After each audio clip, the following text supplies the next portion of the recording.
đã quá muộn cho sự sám hối nơi con. Tội lỗi đã mang đi lời dạy của mẹ. Giờ đây con muốn trở lại với vòng tay khô cằn mà ngày bên mẹ con chẳng bận tâm.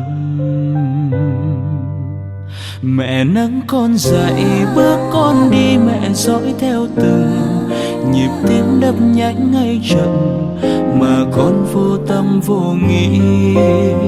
Một bước tai họa với đứa con, một gánh vai mẹ không lời than. Lặng lẽ một mình mẹ khóc một mình.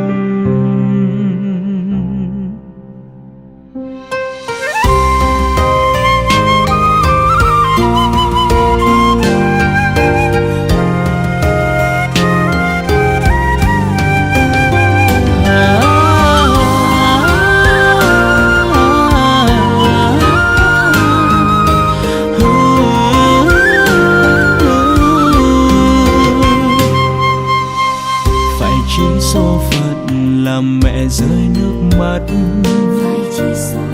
hay sự ngu dốt của đứa con trai.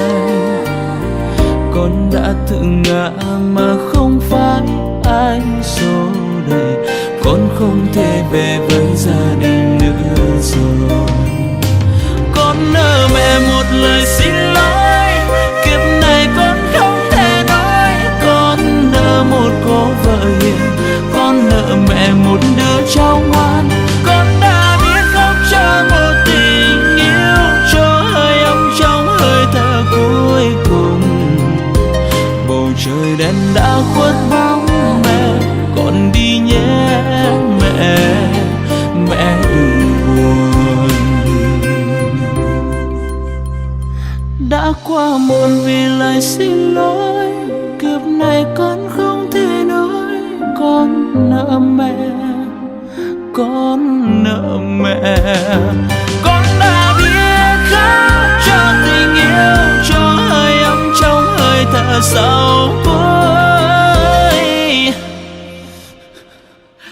Bầu trời đen đã khuất bóng mẹ, con đi nhé mẹ.